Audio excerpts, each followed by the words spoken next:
Welcome to Blizzard Fire. We hope this video helps fire up your solution. In this video, I will show how to make an Excel sheet for job application step by step. Start by opening Excel and adding column headers such as name, role, company, date applied, status, and contact. Format the date column consistently and freeze the header row so it stays visible. Save the file as a template and name it so you can reuse it quickly for new submissions. Now focus on organizing and formatting so your sheet stays usable and professional. Apply filters to headers, which lets you sort by role, company, or status in seconds. Use conditional formatting to color code pending, interview, and offer rows for instant visibility.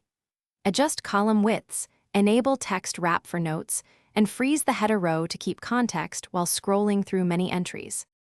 Keep your follow-ups tight by recording every interaction and a clear next step. Add columns for recruiter, application method, and follow-up date so you never miss who you spoke to or how you applied. After interviews, jot concise notes and agreed next steps in the notes column. Use the follow-up date to set calendar reminders so you can follow up promptly and professionally without losing momentum. Thanks for watching. If you found this helpful, don't forget to like and subscribe.